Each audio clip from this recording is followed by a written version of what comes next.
ዝና ኤፍራታን ልኳታል ማለት ነው። እንግዲህ ዝና አሁን ላይ የማህሌት የመጥፋቷ ጉዳይ ስላሳሰበው ማህሌት እነ ብሩኬ ጋር ወይም ደግሞ እነ መድብል ጋር ቤት ከሆነች ብሎ እንግዲህ ኤፍራታን ልኳታል ማለት ምክንያቱም ዝና የማይሄድበት ምክንያት ምንድነው? እዛ ቤት መድብልን ስለሚፈራውና ከሱ ጋር ሌላ ግብ መፍጠር ስለማይችል ይሄን ነገር ኤፍራታ በግድ እንግዲህ ነው አስገድዶ ነው እንግዲህ እዛ ቤት እንድትሄድ እያደረጋት ያለው ማለት ምክንያቱም አንተ ለምን አትሄድም ስትለው እንግዲህ እሱ መሄድ እንደማይፈልግና ነገር ግን አንቺ ከኔ ወይም ከመድብል ምረጪ ብሏት እንግዲህ እያስፈራራት ነው የሚገኘው ኤፍራታን።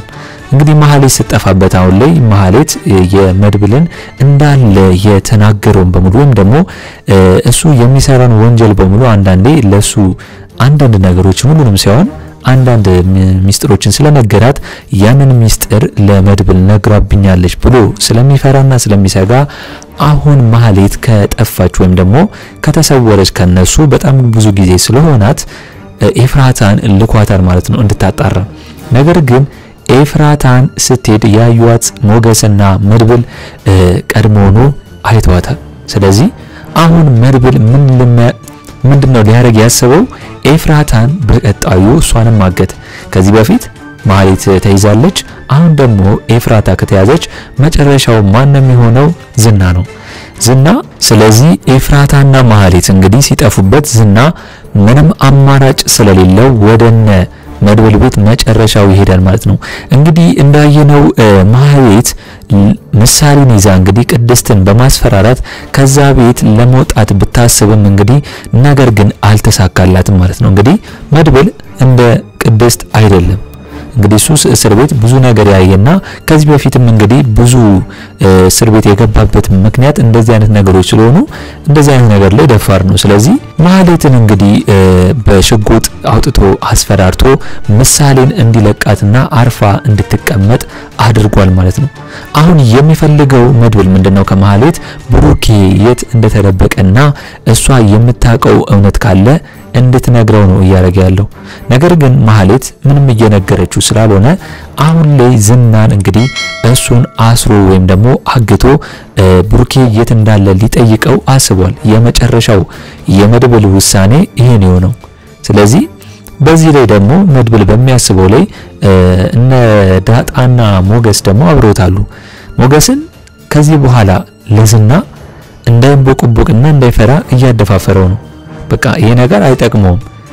ሚስቱንም ወይም ደግሞ ሉላን እንዲያጣ የሚያደርገው ምንድነው? ፍርሃቱ ነው።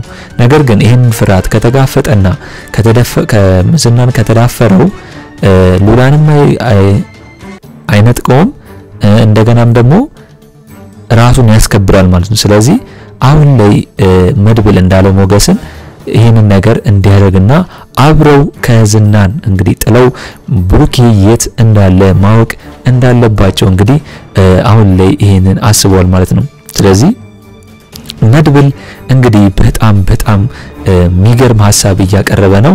እያደረገውም ያለው ሙከራውና ድርጊቱም ደግሞ ከቀን ወደ ቀን እንግዲህ ዋናው ዝና ላይ የሚያዳርስ መሆኑን አይዘነጋም ማለት ነው። እንግዲህ መድብል አሁን ላይ ኤፍራታን እንደ ጓደኛ እየቀረባት ነው ያለው። ምክንያቱም ሚስጥሮቹን በሙሉ ወይም ደግሞ ከዝና የሚመጣውን አንዳንድ ነገሮች በሙሉ ለመድብል እንድትነግረው እንግዲህ ቀስ ብሎ እንግዲህ ከእሷን እንደሚወዳትና እንደሚያፈቅራት እያስመሰለ ከሷ መረጃዎችንና አንዳንድ ነገሮችን እየሰበሰበ ነው የሚገኘው ማለት ነው። ስለዚህ ይሄ ነገሩ ደግሞ ለመድብል ይጠቅመዋል። የብሩኬ የት እንዳለ ፍንጭ ሊያገኝ ይችላል ማለት ነው።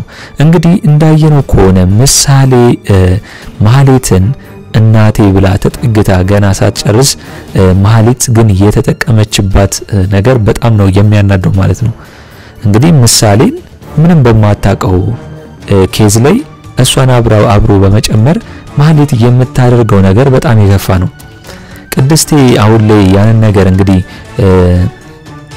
ወዲያው ለመድብል ባደውልለትና ቅድስቴ ወዲያው በተፈታላት ነው ይሄኔ ቅድስቴንም እዛው አጋድማት ምሳሌን እንግዲህ አንቃ ይዛት ትሄድ ነበር ወይም ታግታት ነበር ብዬ ነበር። ነገር ግን ለመድብል መደወሏ ቅድስት ጠቀማት።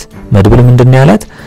ቢላው አምጪና ፈጪልኝ ስትላት አይ በጄ ፈታልሻለሁ ብለሽ እስከዛ ቆያትን እስከመጣ ብሎ እንግዲህ እሱ እስኪመጣ ድረስ ባታዘገያት ኖሮ አሁን ላይ ቅድስቴ ምሳሌን እንግዲህ ሰጣት ነበር ማለት ነው። ስለዚህ ያ ነገር ደግሞ የማህሌት እቅድ ወይም ደግሞ ሐሳቧ አልተሳካም። እንግዲህ ማህሌት በሁሉም ነገር እየተማረች አይደለችም። በመታሳልፈው ነገር ይሄ ነገር መጥፎ ጥሩ እንዳልሆነ መጥፎ እንደሆነ መድብል ሊያስተምራት እየፈለገ ነበር። ነገር ግን እሷ አሁንም ቢሆን ሐሳቧ ሁሉ ገንዘብና ጥቅም ላይ ስለሆነ ምንም እያደረገች ያለችም እየተማረች አይደለችም ማለት ነው። ስለዚህ ማህሌት እንግዲህ በቅርቡ ዋጋዋን የምታገኝ ይመስለኛል ማለት ነው። መድብል እስካለ ድረስ ማህሌትን መቼም አይለቃትም። እስከምታወጣ ድረስ የታፈነውን ወይም ደግሞ እውነቱን ብሩኬ ያለበትን ቦታ እስከምትናገር ድረስ መድብል መቼም ቢሆን ከዛ ቤት አይለቃትም፣ እንዳገታት ነው የሚቆየው። ጭራሽ አሁን ደግሞ ኤፍራታ መታለታለች። ስለዚህ ኤፍራታን ማግቶ እንግዲህ ሁለቱም ሲጠፉ አማራጭ ዝና ስለማይኖረው እንግዲህ ዝናም ይመጣል ማለት ነው ወደ ቤት። ስለዚህ ያኔ ዝናንም እንግዲህ አግተው የሚያወጣጡት ይሆናሉ ብዬ ነው ማስበው። እስቲ እናንተ ለሞገስና ለመድብል ድል እያላችሁ ሐሳብ አስተያየታችሁን ኮሜንት ላይ አስቀምጡልኝ። አሁን ላይ ማህሌት የምትሰጠው ፍንጭ በሙሉ እንግዲህ ወደ ዝና እያመለከተ ስለሆነ አሁን ላይ መያዝ ያለባቸውና እንግዲህ ማስለፍለፍ ያለባቸው ዝናን ነው ማለት ነው። ስለዚህ ዝና ከተያዘ ነው እንግዲህ ብሩኬ የት መኖሩና አሁን ላይ የት እንዳለ ሊያውቅ የሚችለው ማለት ነው። ስለዚህ አሁን ድንብላል ከሞገስ ጋር ነው እንግዲህ ዝናን ይዘው ማህሌት ወደ ላከቻቸው ፍንጭ እሱ ስለሚሰጣቸው እንግዲህ ዝናን ሊያወጣጡት ይችላሉ ብዬ ነው ማስበው። ሌላው ጉዳይ ማህሌት አሁን ላይ ምሳሌ እንግዲህ አባትሽ ሞቷል እያለች እንግዲህ እያስጨነቀቻት ነው ያለችው ማለት ነው። ምሳሌ ይሄንን ነገር ሰምታ እንግዲህ ቅድስቴን ጠይቃለች። ቅድስቴ ደግሞ እውነቱን ነግራታለች። ብሩኬ እንዳልሞተና እቺ ያማረተች እንደሆነ ማህሌት ነግራት እንግዲህ አንተም ብላ አሳምናታለች ማለት ነው። ኤፍራታ ደግሞ እንግዲህ ለመድብል በመደወል ማህሌት መጥፋቷንና ነገር ግን እንግዲህ ያኔ ካንተ ጋር ስመጣ ማህሌት በዛው እንደጠፋች ነው እያለችውና እየነገረችው ያለች። ነገር ግን አሁን ላይ ሌላ የነገረችው ምንድነው? ዝና እንግዲህ ለኤፍራታ እንዳላት ማህሌት የያዘችው ሚስጥር ከተናገረች እገላታለሁ እያለ ነው በማለት ለመድብል ሌላ ሚስጥር መረጃ ነግሯለች ማለት ነው። ስለዚህ መድብል ከኤፍራታ መረጃዎችን እየተቀበለ ነው። ከማህሌትም ደግሞ እንግዲህ የምትነግረውን እውነትም ይሁን ውሸት እንግዲህ ሁለቱን ተቀብሎ እሱ በሚደርሰው ወይም ደግሞ በሚሄደው አካሄዱ መረጃዎችን በደንብ እያሰባሰበ ነው የሚገኘው። ነገር ግን ዞሮ አሁንም ቢሆን ዝና ካልተያዘ በስተቀር ብሩኬ የት እንዳለ ሊያውቅ አይችልም ብዬ ነው ማስበው። ምክንያቱም ዝና ነው የብሩኬን የመስወር ወይም ደግሞ እጁ ያለበት ማለት ነው። የብሩኬ መጥፋት እጁ ያለበት ዝና ነው። ስለዚህ አሁን ደግሞ መድብል እንግዲህ እንዳየነው ከሆነ መስሚያው ጥጥ ስለሆነ እንኳን ዝና የዝና የሚያክሉ ብዙ ሰዎች እንኳን ቢኖሩ አሁን ላይ ተስፋ የቆረጠ ሰው ስለሆነ መቼም ቢሆን ለዝና እንደማያንስና እሱን ደግሞ እንግዲህ አወታቱ የብሩኬ የወንድሙን መጥፋትና አሁን ላይ ብሩኬ በህይወት አለ ወይስ የለም የሚለውን ነገር ለማጣራት ዝናን እንግዲህ መያዙ ግድ ይሏል ማለት ነው። ስለዚህ አሁን ላይ አማራጫቸው ማን ነው? ኤፍራታ እየመጣች ነው። እንግዲህ ኤፍራታን እንደምን ብሎ አስማምቶ ዝናን የሚመጣበትን መንገድ ከኤፍራታ ጋር እንግዲህ መድብል መስራት ይችላል ማለት ነው። ኤፍራታ ዝናን እንግዲህ ሸውደው ከመድብል ጋር መሰራ ከሆነ እንግዲህ መድብል ደግሞ በኤፍራታ አማካኝነት ዝናን ሊያገኘው ይችላል። ከዛ ቀላል ነው።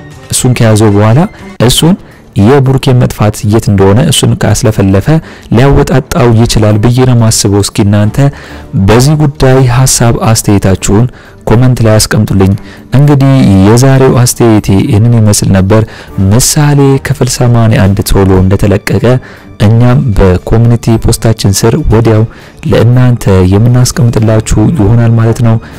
ለቻናሌ አዲስ ከሆናችሁና ሰብስክራይብ እስካሁን ያላደረጋችሁ ካላችሁ ሰብስክራይብ በማድረግና የደወል ምልክቱን በመጫን ቤተሰብ እንድትሆኑን በአክብሮት እንጋብዛለን።